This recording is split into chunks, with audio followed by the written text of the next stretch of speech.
My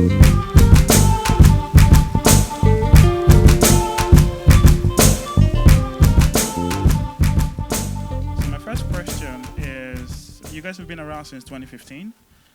I'm just wondering, what shift have you seen in the marketplace? What was your view and thinking around investment back in 2015? And what is that view and investment today? So I can imagine that you guys came with a lot of optimism back then. Where you guys right now, what is your focus? What has changed?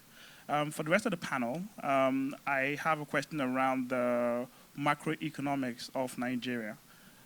What keeps you up at night from a macroeconomic standpoint?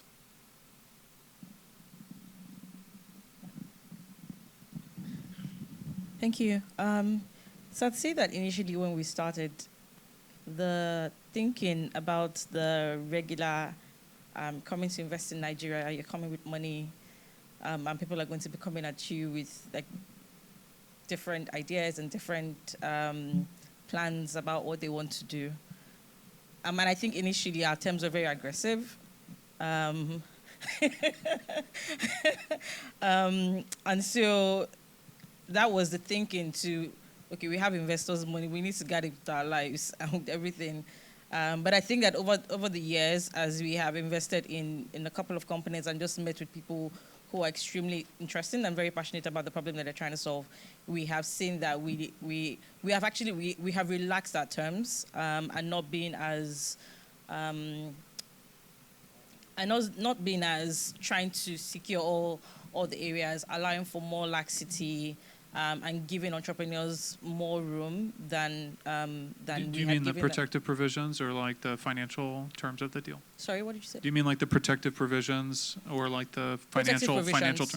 Yeah, I mean financial terms, because it's early stage, so there's not much there. So just losing up around our terms and just come to understand the typical Nigerian entrepreneur or the kind of entrepreneurs that we like to invest in. And so that way, we know right now that our decision making is also faster because we're able to sieve through the kind of people, the kind of entrepreneurs that we think are not right for the investment that we're offering at the particular stage that we are. And just say, okay, you know what, we like you, but we're not a good fit right now. And we're happy to, continue to work with you if you just send us updates. I think that was a question. Yeah. I'm never going to talk to you again. I'm sorry. Okay. Here the macro. What keeps you awake? Me or them? Everyone. What keeps you? That you don't die. You don't lose our money. No, sorry. Let me just rephrase it again. So looking at the country, so this is Nigeria, right? Obviously, political risk, economic risk, socio-economic risk. What do you worry about? Like, what is the thing that keeps you up at night? You guys are investing massively. You're hiring people. You're looking to the future. You've got a long-term play here. What are the things that you really worry about? Okay, I think the first thing for us is devaluation, and that affected us in 2017. We had made a couple of investments. Most of the startups that we had invested in were almost profitable, and then devaluation happened, and they literally just like halved. And I think that the learning point for us at that point was diversify into startups who are solving African challenges. So they don't necessarily have to be based in Nigeria or based in Africa, but they have you really will have a base in Africa, but you could be, like a Delaware company, but it's solving an African problem. So I'd say that was something that hit us, and we have kind of solved the problem, but there are stories about another devaluation happening, very soon. Hopefully it doesn't hit too much. But I'd say that is one major thing. The other thing I would say is an entrepreneur who just, after we fund, decides that he wants to buy a car or he wants to buy a house. And thankfully, we haven't had any one of those because I'd say that we're very picky with the startups that we invest in, and just startups who are very focused on the problems that they're solving. And just don't die. Like, help us to help you and help our investors, kind of thing. Yeah. Fahim? Yeah, I'd say for us, so even if the economy, goes to the toilet, for us, I mean, there's two sides of it. I think we have a kind of business that no matter if the economy is worse, I think more people take us, right? Because we're cheaper. So they'll take us instead of Taxify or Uber, and the traffic is still going to be here. So in the demand side, I'm not worried about.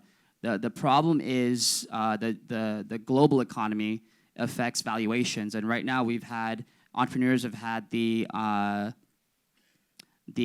advantage of very little dilution or comparatively little dilution compared to when the economy wasn't doing as well.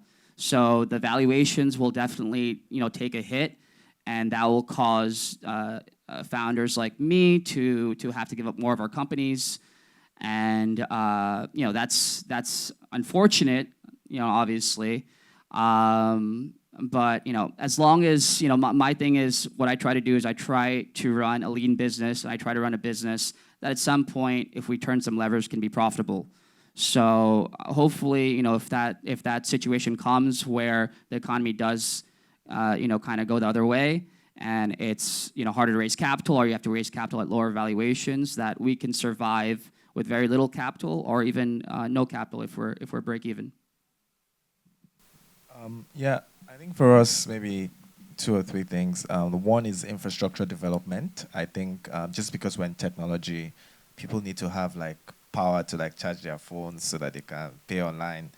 So people need to have internet needs to work very well and all that. So I think one of the can we continue to just grow? Can state of infrastructure continue to improve? I think that is very important to us. Another thing that I would say maybe worries me sometimes is ease of doing business. I think that just given the kind of business we do, more people need to be able to do businesses for Paystack to continue to grow. So when I think about next year, for example, how many new businesses will be created next year? How much growth? How much can those businesses grow? And so what is happening, and so some of those things, we try to have some control of that, but half of those things we don't have control over it, so we're just hoping that more things, more opportunities, and just more things are being done to make it easy for people to be able to start new businesses.